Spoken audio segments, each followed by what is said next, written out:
देव ही जब निद्रा में चले जाएंगे तो ये भगवान की जो निद्रा होती है ये योग निद्रा है। जी। शिव से हृदय विष्णु, विष्णु से हृदय शिवा। विष्णु के पद से ब्रह्मा जी के कमंडल और ब्रह्मा जी के कमंडल से अच्छा शिव जी के अच्छा जटाओं में जाकर के होती है। गंगा गंगा गंगा शिव जी की पत्नी है। अच्छा, पत्नी के रूप में उनको धारण किया गया है। अन्य स्त्री की उपस्थिति एक स्त्री को बर्दाश्त तो होगी नहीं। शिव का बहुत स्वरूप है, महाकाल है, सौम्य स्वरूप भी है, गौरी शंकर है, उमा शंकर है, भैरव भी है, जटाधारी है, पिनाकी है, मुंडमाल धारी भी हैं। तो ये हर एक स्वरूप अलग अलग है। तुलसी माता से भगवान का विवाह का ये क्या प्रकरण है? उनकी भार्या तो लक्ष्मी जी हैं जी।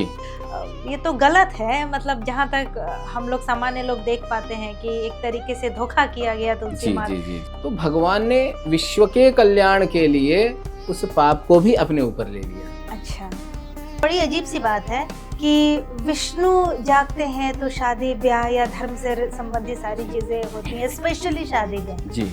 लेकिन शादी ब्याह का जिक्र हो तो शिव और पार्वती की चर्चा होती है। अपोजिट चीजें हैं, मतलब एक तरफ शिव जो घर परिवार सालों छोड़ के पूजा तपस्या भस्म लेप के कुछ भी भांग और जंगलों में, और उन्हीं शिव का 16 सोमवार व्रत करते, उन्हीं शिव जैसा पति लड़कियां, ये क्या है? भगवान श्री कृष्ण ने भी माता रुक्मिणी के साथ जब विवाह किया तो रुक्मिणी माता ने कहा कि मुझे संतान तो चाहिए लेकिन मुझे मामूली संतान नहीं चाहिए, मुझे आपके जैसा चाहिए। शादी करेंगे या तो फिर बच्चा नहीं करेंगे, और बच्चा करेंगे तो 8-10 साल बाद करेंगे। अब तो बहुत कम उम्र में वर्जनाएं टूट रही हैं और ये चीजें नहीं, ये तो अब सारा जो है एकदम पूरा, जिसको हम कह सकते हैं ग्लोबल चेंजेस। शिव तो बहुत शानदार प्रेमी भी हैं। हाँ, मैंने आपको पहले कहा ना कि शिव का बहुत स्वरूप है। उन्होंने तो अपने आधा शरीर ही अपनी पत्नी को दे दिया। हमारे 21 पीढ़ी पीछे और 21 पीढ़ी आगे जो चले गए हैं, उनको तारने का काम हमारे सनातन धर्म की बहनें जो हैं, जो विवाह हो चुकी हैं, उनका है। पुत्र चाहिए या अगर किसी को कन्या चाहिए, आजकल तो पुत्र पुत्री दोनों बराबर है, कन्याएं कहीं पीछे नहीं। तो क्या कुछ विशेष नियम या कुछ ऐसा कुछ है? ज्योतिष क्या कहता है? आपस में पति पत्नी के बीच प्रेम रहे, बना रहे, इसके लिए क्या कहता है आपका? जब लिखा गया गर्भ में तो वो अमिट है, उसको कोई बदल नहीं सकता। ये काम न करें कि कुंडली चेंज कर दी।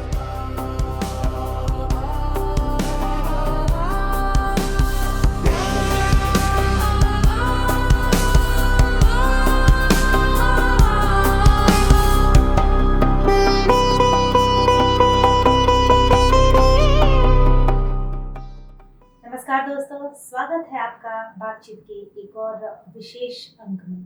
विशेष इसलिए कह रही हूँ क्योंकि धर्म को हमेशा से एक विशेष दर्जा दिया गया है। धर्म या तो कुछ लोगों द्वारा बहुत गूढ़ बना दिया गया है कि सामान्य लोग इसे समझ ना पाए, या सचमुच इतना सहज है। इन्हीं सारी बातों को, सवालों को लेकर हम आए हैं एक ऐसे गेस्ट के पास जो शायद हमारे सारे सवालों के जवाब दें, धर्म को सुगम बनाए, हमारे लिए सहज बनाए, और जो सामान्य मेरे आपके जैसे गृहस्थ लोग हैं या पढ़ने वाले लोग हैं, आज की पीढ़ी जो बहुत आधुनिक है, पूजा पाठ या बहुत सारी ऐसी चीज़ों को अंधविश्वास का नाम देती है, क्योंकि उनके लिए वो चीज़ें अंधविश्वास हैं। उन्हें प्रूफ चाहिए, उन्हें उनके पास सवाल होते हैं व्हाई, इफ, बट। तो इन सारे सवालों के जवाब हम चाहेंगे, कोशिश करेंगे हमारे आज के गेस्ट से लेने के। हमारे गेस्ट हैं गोकर्ण मंदिर महाबलेश्वर के आचार्य, जो वहाँ के विशेष यज्ञों के पूजन के लिए खास तौर से जाने जाते हैं, आचार्य आनंद गोकर्ण जी। स्वागत है आपका। धन्यवाद। आनंद जी, हमारी तो पहले भी बातचीत, हमारा जो न्यूज़ चैनल है खबर एड्रेस पे पहले भी हमारी बातचीत हुई है और श्रोताओं ने बहुत प्यार दिखाया है, तो इसलिए हमने, और उनके सवाल भी बहुत सारे थे, तो इसलिए हमने सोचा कि हमारे स्पेशल पॉडकास्ट में आपको हम आमंत्रित करें और श्रोताओं के सवाल के साथ में अपने सवाल भी जोड़कर आपसे बातचीत आनंद जी, सबसे पहले तो हाल फिलहाल ये जो एकादशी मनाई गई है, देव उठनी एकादशी जिसको जी। कहा जाता है, विष्णु जी निद्रा से जागे, तो ये देव ही जब निद्रा में चले जाएंगे तो फिर ये जगत का लालन पालन, फिर ये क्या मतलब, ये सोना जागना ये क्या है? ये सामान्य हम लोग जानना चाहते हैं कि विष्णु जी को माना जाता है कि वो जगत का लालन पालन संचालन ये जी। करते हैं, तो ये 4 महीने सोने चले गए, जगत तो नहीं रुक गया, उसके काम धाम नहीं रुक गए, जन्म मृत्यु खान पान सब कुछ दैनंदिनी के कार्य, तो फिर ये क्या है? इस पे जरा प्रकाश डालें। सर्वप्रथम तो सभी लोगों को मेरा नमस्कार, नमो नारायण। स्वागत है आपका। और आपकी सभी टीम का भी बहुत बहुत धन्यवाद, और मुझे फिर से यहाँ पर आमंत्रित करने के लिए भी आप लोगों का बहुत बहुत आप अपने धन्यवाद। अति व्यस्त कार्यक्रम से समय निकाल के आए, ये बड़ी खुशी की बात है हमारे लिए। मेरा भी अहोभाग्य है ये। आपने जो अभी प्रश्न किया, जी भगवान महाविष्णु जो है 4 महीने जो है चातुर्मास में ये जी निद्रा में चले जाते हैं। सबसे पहले यहाँ समझने की बात यह है कि भगवान की जो निद्रा है वो हम सामान्य लोगों के जैसे निद्रा नहीं होती है कि हम 8 घंटे 12 घंटे सो रहे हैं, या आज नींद हमारी पूरी नहीं हुई तो हम दूसरे दिन या तीसरे दिन तक उस नींद को कवर करने के लिए हम सोते ही रह रहे हैं। ये भगवान की जो निद्रा होती है ये योग निद्रा है। भगवान यहाँ पर ये 4 महीने के लिए ये अपने आराध्य की आराधना करने के लिए व्यस्त होते हैं। जी, भगवान विष्णु के आराध्य, भगवान विष्णु के आराध्य हैं भगवान शिव। जी शिवस्य हृदयम विष्णु, विष्णोस्य हृदयम शिवः। भगवान शिव के हृदय में विष्णु जी का वास है और विष्णु जी के हृदय में भगवान शिव का वास है। जी तो ये दोनों ही एक दूसरे के पूरक हैं। जैसे संसार में हम लोग देखते हैं माता पिता, पति पत्नी, भाई बहन, तो ये एक दोनों से रिश्ता जुड़ा हुआ है। यदि हम इसी चीज़ को बहुत सामान्य रूप में यदि देखने के लिए जाएंगे, हम लोग जैसे बातचीत में कहते हैं, सामान्य बातचीत में प्रकृति और पुरुष, शिव और शक्ति, तो सच्चाई यही है कि शिव की शक्ति विष्णु है और विष्णु की शक्ति शिव है। अच्छा, दोनों ही ये एक दूसरे के पूरक हैं और ये दोनों ही एक दूसरे के आत्मा हैं। जी, शिव के बिना विष्णु पूरे नहीं हैं और विष्णु के बिना शिव पूरे नहीं हैं। विष्णु जी के पास जो चीज़ें हैं, जो कलाएं हैं, जो आयुध हैं, आयुध का मतलब जो उनके पास अस्त्र शस्त्र वगैरह हैं, ये सब भगवान शिव की देन है। अच्छा, ये भगवान शिव की आराधना करके उन्होंने पाए हैं। अच्छा, और भगवान शिव के पास है जो कुछ भी है वो सभी उन्होंने भगवान विष्णु की आराधना करके पाए हैं। इवन माता गंगा भी। हमारे आपके दृष्टि में राजा दशरथ ने, राजा भगीरथ ने कई हजार वर्षों तक तपस्या करके माता गंगा को धरती पर बुलाया। लेकिन सच्चाई ये है कि जब तक भगवान शिव की तपस्या पूरी नहीं हुई तब तक माता गंगा का प्रादुर्भाव अपने धरती पे नहीं हुआ। क्योंकि भगवान शिव जो है माता गंगा को अपने पास बुलाने के लिए, अपने पास लेने के लिए वो तपस्या में लीन थे। और जब भगवान तपस्या में लीन होते हैं तो वो कई हजार वर्षों तक तपस्या करते रहते हैं, जिसकी कोई सीमा नहीं होती, समय अतीत है। हम कहते हैं ना कि माता गंगा में स्नान करने से जो है हमारे पाप धुल जाते हैं और हम पवित्र हो जाते हैं, क्योंकि माँ गंगा का महत्व ही उतना पावन है।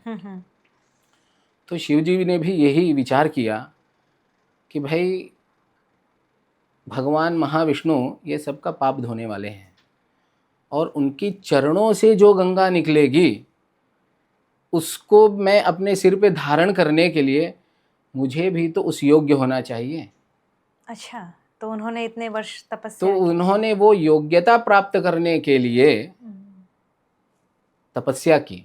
अच्छा, जैसे हम लोग, हमारे जैसे लोगों की जानकारी थोड़ी बहुत पेपर, मैगजीन जी। या फिर आजकल सीरियल हाँ। सीरियल देख के, तो विष्णुपदी, हम्म, विष्णु के पद में गंगा का हाँ। निवास है, वो ब्रह्मा के कमंडल से वहां गई जहां जी तक, जी। तो ब्रह्मा के कमंडल, और वो शायद हिमालय की एक पुत्री भी हैं, हाँ हाँ। गंगा जी जी। हिमालय की एक पुत्री जी। हैं, इसीलिए पार्वती की बहन भी मानी हाँ जाती हाँ। हैं। जी।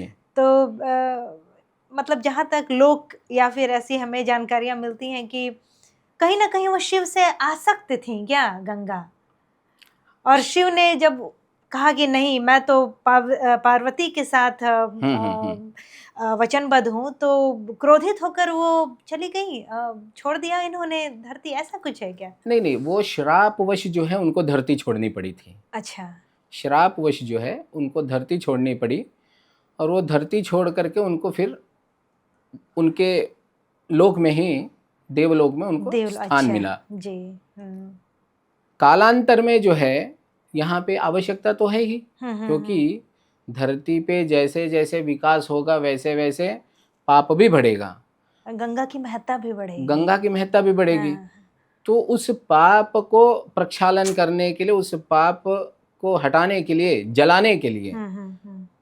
इसलिए जो है फिर से जो है समय आने पे जो है हुँ, भगवान के चरणों से जो है हुँ, वो गंगा का जो है प्रादुर्भाव पुनः हुआ, हुँ, और वो जब धरती पे आने लगी हुँ, तो शिव जी की जटा पे जो है हुँ, उनको समाना पड़ा, क्योंकि वो वेग इतना था हुँ। कि वो हर कोई उस वेग को संभाल नहीं संभाल सका। नहीं सकता। आज भी हम हरिद्वार जाते हैं तो बह जाते हैं। अच्छा, ये मतलब ये कैसी विडंबना है कि ये त्रिदेवों के पास से होके गंगा गुजरती है, हाँ ब्रह्मा हाँ। के कमंडल से जी। विष्णुपदी, विष्णु के पद विष्णु के से। पद से ब्रह्मा जी के कमंडल, और ब्रह्मा जी के कमंडल से अच्छा, शिव जी के अच्छा, अच्छा। जटाओं में जाकर के जटाओं होती में है। जब क्या? वामन अवतार हुआ, हुँ, राजा बलि वाला जो आता हुँ। है जी, विषय, जी। तो जब वामन अवतार हुआ तो वामन अवतार में 3 लोगों को भगवान वामन ने अपने 3 कदमों से जो है नाप दिया। नाप दिया। हाँ। तो जब देवलोक तक जब भगवान का चरण पहुंचा तो ब्रह्मलोक से होकर के पहुंचा। हुँ, तो ब्रह्मलोक में जैसे ही चरण पहुंचा तो भगवान ब्रह्मा ने भगवान के चरण को प्रक्षालन किया, धोया, और जो धोने के बाद जो जल था हुँ। उसको ही अपने कमंडल में रखा, अच्छा, अच्छा। और वही जो है ब्रह्म कमंडल संभूते ऐसा कहा गया है। और ब्रह्मा जी के कमंडल से भी निकली हैं हुँ, और विष्णु के पद से भी निकली हैं। और शिव के जटाओं में समा गई। विष्णु जी की वो बेटी है, अच्छा, गंगा विष्णु जी की बेटी है, अच्छा, ब्रह्मा जी की बहन है, और अच्छा। शिव जी की पत्नी है। गंगा, गंगा गंगा शिव जी की पत्नी पत्नी है। है, अच्छा, ये तो पत्नी के हम रूप में मतलब, उनको धारण किया गया है। अच्छा, जी, शिव जी ने उनको पत्नी के रूप में धारण किया है। अच्छा। जी क्योंकि ये पहली बार, मैंने तो पहली बार सुना है कि गंगा शिव जी की पत्नी जी, है। पत्नी के रूप में हमने धारण हुआ ये है। ज़रूर सुना है कि पार्वती जी क्रोधित ज़रूर हो जाती हैं कि गंगा को शीश पर धारण क्यों कर लिया, मतलब हाँ, किसी अन्य भगवान स्त्री का, की उपस्थिति एक स्त्री को जी बर्दाश्त तो जी, होगी नहीं। भगवान ने वहाँ पर माता पार्वती को बहुत ही अच्छा उन्होंने संकेत दिया। उन्होंने कहा कि मेरे जो आराध्य हैं ना, उनका स्थान हमेशा हमारे सिर पे ही है, अच्छा। हुँ, हुँ, उनका स्थान हमेशा हमारे सिर पे रहेगा। हुँ, इसलिए जो भगवान भस्म भी लगाते हैं हुँ। वो भगवान महाविष्णु के चरण की धूलि है। अच्छा, मतलब जो हम लोग ये जानते हैं कि चिता भस्म चिता का भस्म लेपन है। करते हैं वो भगवान। चिता भस्म का उन्होंने एक ही बार लेपन किया है, अच्छा, माता सती के। अच्छा, जो माता सती माता सती ने जो हुँ, अपने शरीर को दाह, अग्नि में दाह किया, हुँ। तो वो चिता उन्होंने लगाई। अच्छा। बाकी वो श्मशान में रहने वाले, क्योंकि शिव का बहुत स्वरूप है ना, एक ही शिव नहीं है, हुँ। शिव का बहुत स्वरूप है। महाकाल है, सौम्य स्वरूप भी है, गौरी शंकर है, भैरव भी उमा है। शंकर है, हुँ, भैरव भी है, जटाधारी है, पिनाकी है, हुँ। मुंडमालधारी भी हैं। तो ये हर एक स्वरूप अलग अलग है भगवान का। तो उसमें से एक अपने जटाओं में जो जिन्होंने जो है गंगा को धारण किया है, वो जटा में गंगाधारी हैं।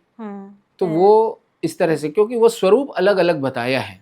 भगवान विष्णु भी वैसे ही हैं। जो वो तिलक लगाते हैं, वो तिलक कोई और नहीं है, उनके आराध्य का चरण चिन्ह है। अच्छा अच्छा, उनके आराध्य का चरण चिन्ह है वो।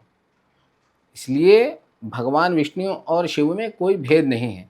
अब जैसा कि आपने कहा कि भगवान 4 महीने के लिए सो जाते हैं, तो वो सोते नहीं, वो योग निद्रा में चले जाते हैं। और जब योग निद्रा में जाते हैं तो वो अपना कार्य जो है हर किसी को बांट करके जाते हैं।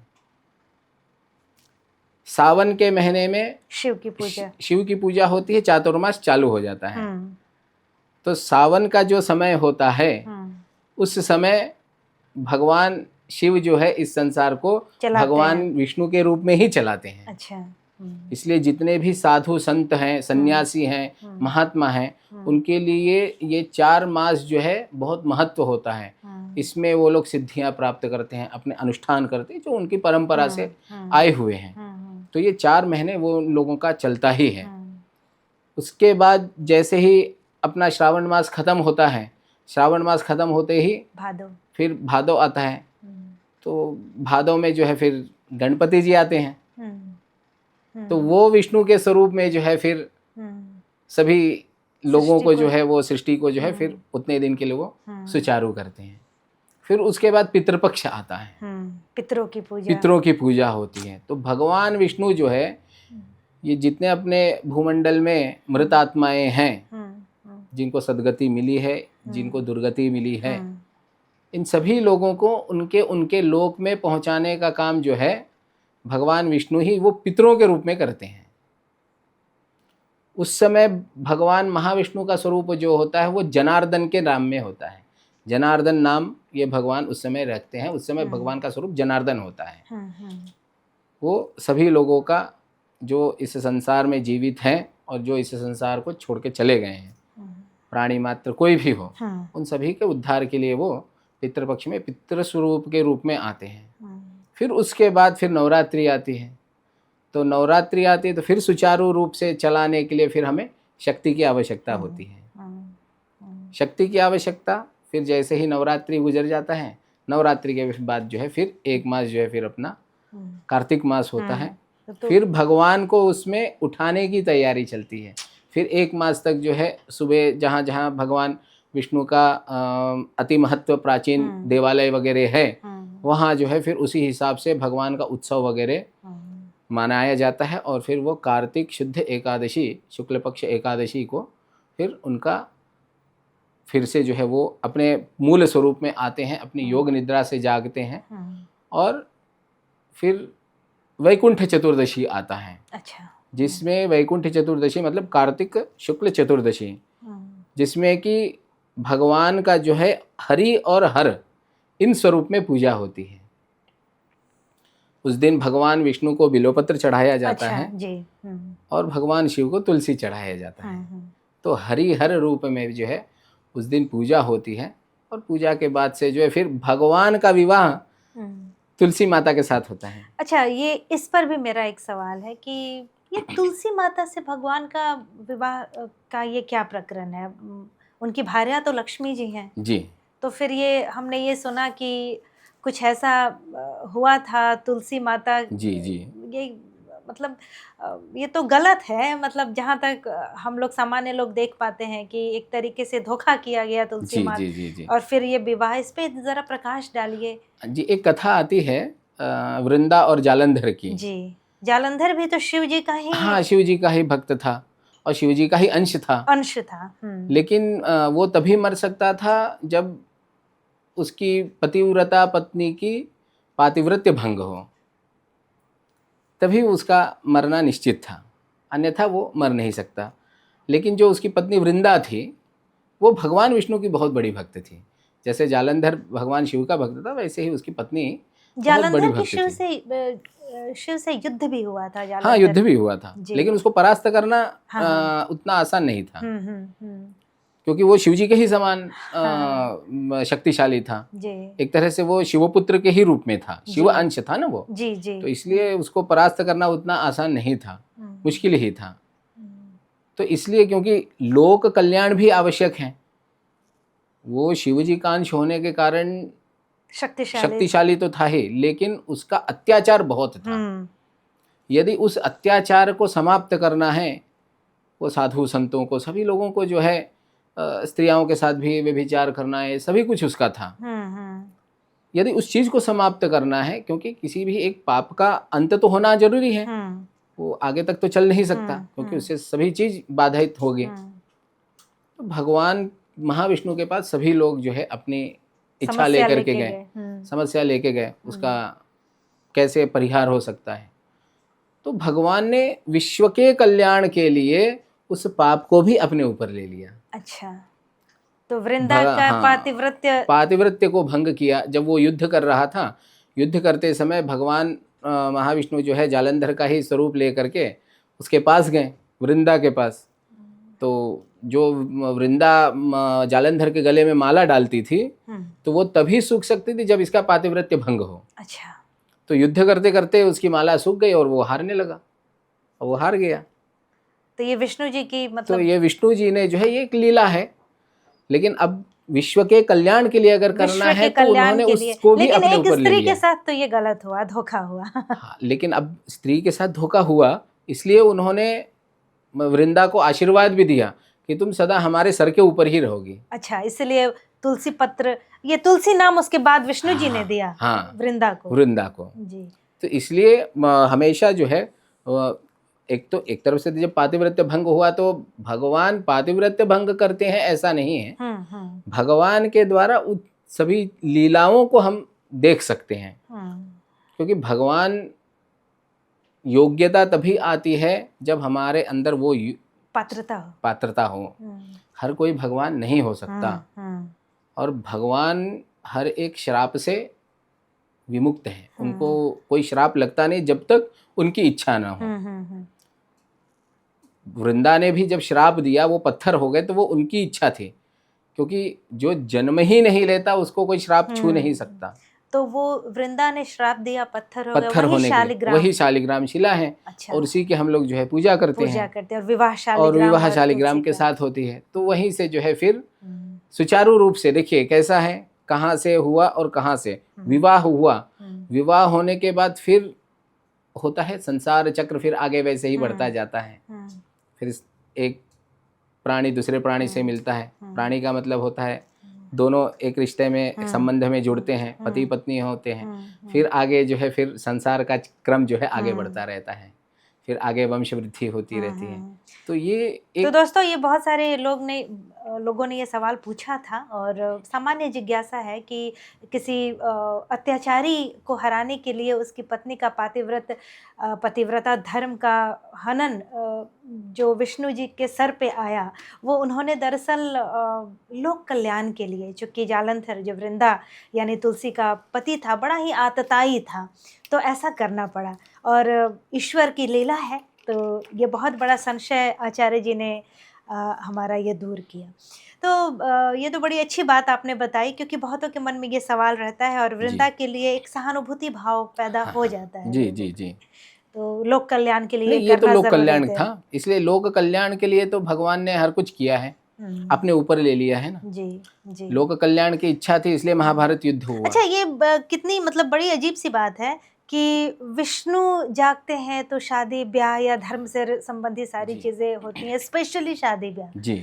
लेकिन शादी ब्याह का जिक्र हो तो शिव और पार्वती की चर्चा होती है। शादीशुदा जिंदगी व्यतीत करने के लिए शिव पार्वती की चर्चा जरूर होती है। वो शिव जो वैराग्य के भी सूचक मान, हाँ, वो जो भूत प्रेत पिशाचों जानवरों इन सब के साथ, तो ये क्या अपोजिट चीजें हैं। मतलब एक तरफ शिव जो घर परिवार सालों छोड़ के पूजा तपस्या भस्म लेप के कुछ भी भांग और जंगलों में, और उन्हीं शिव का 16 सोमवार व्रत करते, उन्हीं शिव जैसा पति लड़कियां, ये क्या है? ये हमारे शास्त्रों में, धर्म ग्रंथों में जिस हिसाब से कहा गया है, शिव पार्वती का जो विवाह है जी, हमें ये हमारे जीवन में एक चीज दर्शाता है, एक स्त्री के लिए भी और एक पुरुष वर्ग के लिए भी, कि हमें यदि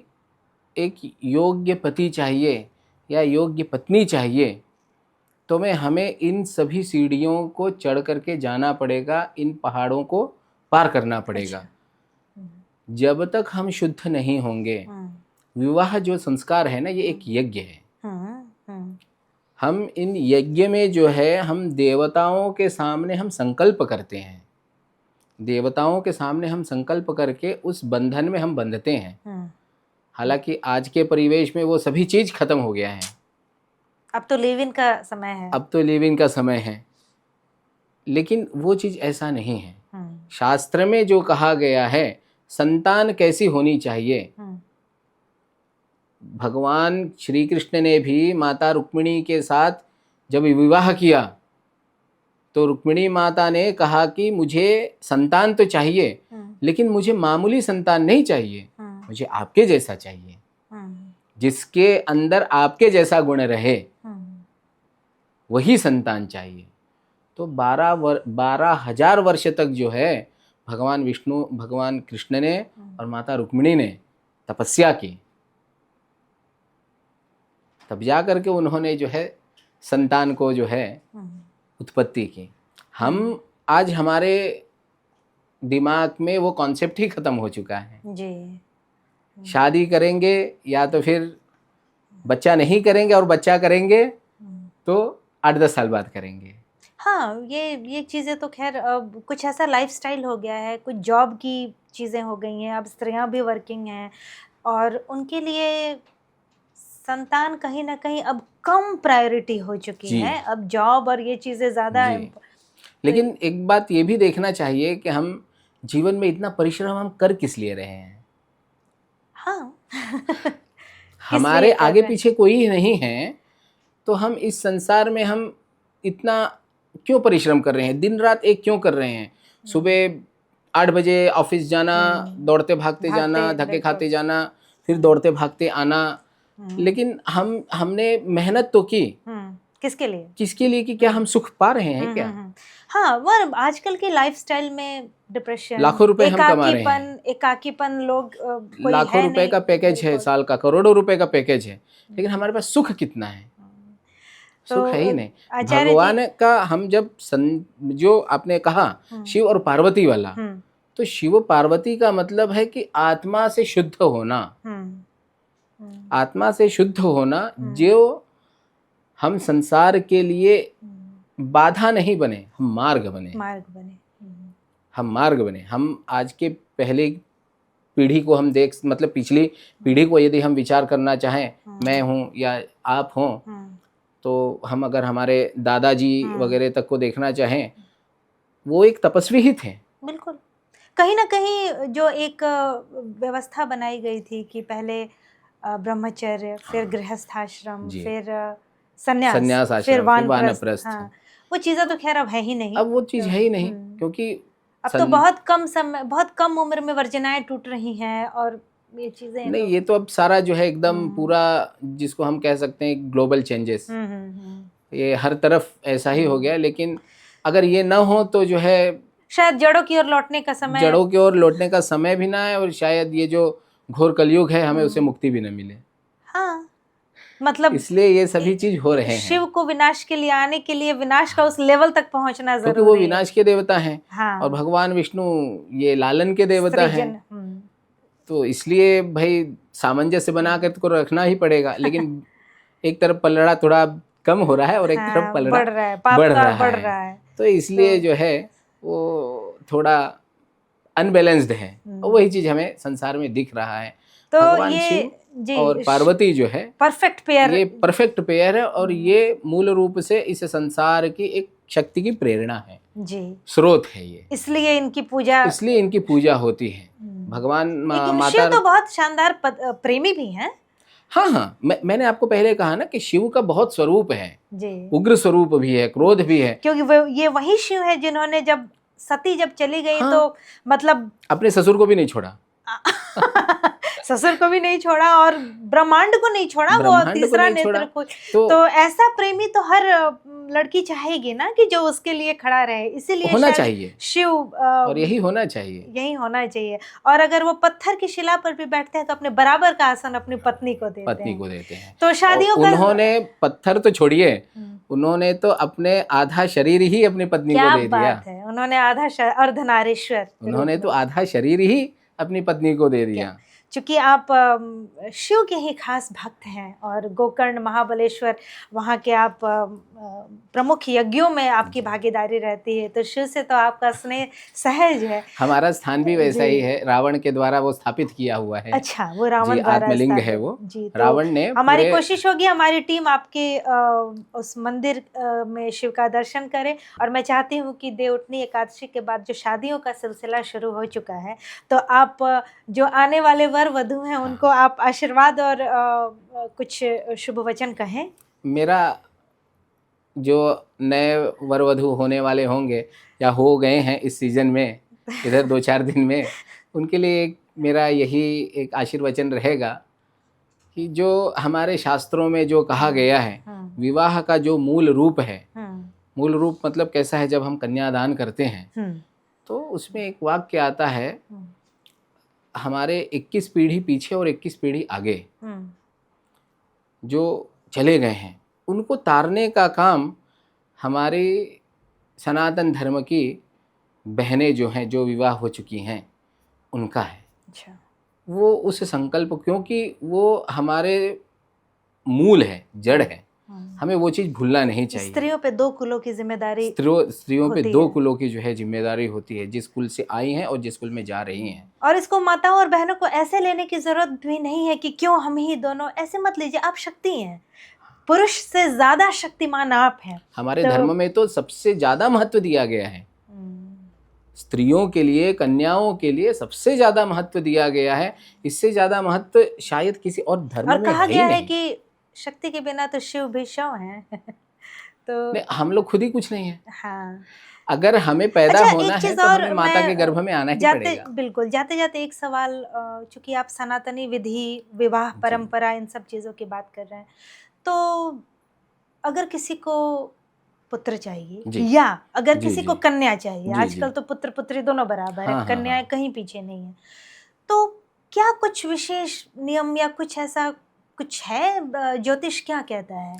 शिव का अनुष्ठान करें, शिव का अनुष्ठान करें, जितना हो सके शिव जी के लिए जल चढ़ाएं, शिव जी के लिए पूजा पाठ हो सके वो करें। प्रदोष का व्रत करें। अच्छा। प्रदोष व्रत जो है ये संतान प्राप्ति के लिए बहुत ही लाभकारी है। अच्छा। पार्थिव शिव पूजन करें जी। ऐसा नहीं कि सावन में ही करना है, शिवरात्रि में ही करना है, ऐसा नहीं। शिव पूजा सदा काल के लिए है। अच्छा। कभी भी कर सकते हैं। और उसमें भी प्रदोष, ये जो काल बताया गया है, प्रदोष तिथि जो बताया है, जिसको हम लोग माँ से शिवरात्रि बोलते हैं, तो ये तो हर महीने महीने आता है, साल में आने वाला तो एक है। प्रदोष करना चाहिए? शुक्ल दोनों पक्ष ही वाला प्रदोष करना अच्छा, चाहिए।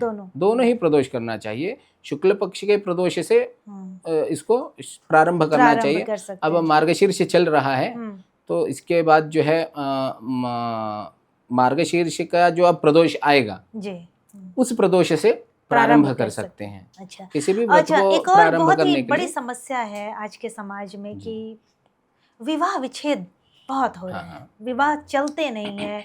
एक दूसरे नीली ड्रम वाले कांड हुए, या फिर अब एक उसको बोलना सही नहीं है, पुरुष तो सदा से ही महिलाओं पर अत्याचार करता रहा है, जला दी जाती हैं या जो भी। तो ये आपस में पति पत्नी के बीच प्रेम रहे, बना रहे, इसके लिए क्या कहता है आपका? यहाँ सबसे बड़ी बात मैं ये कहना चाहूँगा माता पिताओं के लिए, लड़की के और लड़के दोनों के माता पिताओं के लिए ये कहना चाहूँगा, आजकल एक चल गया है ट्रेंड कुंडली को चेंज कर देना। अच्छा, वो कुंडली को चेंज कर देना, ये चीज जिस लड़के से शादी का मन हो उसके अकॉर्डिंग कर लेते हैं। अगर 1-2 जगह उन्होंने कुंडली पहले दिखाई है, उसमें यदि कुछ ज्यादा दोष हैं तो तुरंत जो है जा करके वो कुंडली चेंज करवा लेते हैं। आजकल तो कंप्यूटराइज्ड हो गया। यदि किसी ज्योतिष ने भी अगर मना कर दिया कि हम नहीं, आप कुंडली आप घर पे बैठ करके कर सकते हैं, जरूरी भी नहीं है। क्योंकि आज के सॉफ्टवेयर इतने हो गए हैं कि आप कहीं भी कुछ भी डालेंगे, मैच वगैरह डालेंगे तो वो समझ में आ जाता कि 16 गुण है, 27 गुण है या 26 गुण है। तो ग्रहों के साथ छेड़खानी ना करें, ग्रहों के साथ फिर वो छेड़खानी आपके करने साथ से भी छेड़खानी करने लगेंगे। आपकी किस्मत में जो लिखा है वो तो बदल नहीं सकते। बदलेगा, हाँ ये भी है। वो बदलना तो किसी के हाथ में नहीं है, क्योंकि वो जब लिखा गया गर्भ में तो वो अमिट है, उसको कोई बदल नहीं सकता। तो इसलिए ये कहना मैं चाहूँगा सभी लोगों से, लड़की और लड़के दोनों के माता पिता से, कि जो है ये काम न करें कि कुंडली चेंज कर दी जाए। बहुत बहुत उम्दा जानकारी। अभी चूंकि शादियों का सिलसिला अब तो शुरू हो गया है 2-4 दिनों से देवउठनी एकादशी के साथ, तो इन बातों पे ध्यान दें और अपना सुखद वैवाहिक जीवन आप बिताएं। आज का एपिसोड हमने इसी पे रखा था और विष्णु और शिव की जो जुगलबंदी है उस पे हम फिर आगे बातचीत करेंगे। जल्दी से एक और एपिसोड में मिलते हैं। नमस्कार।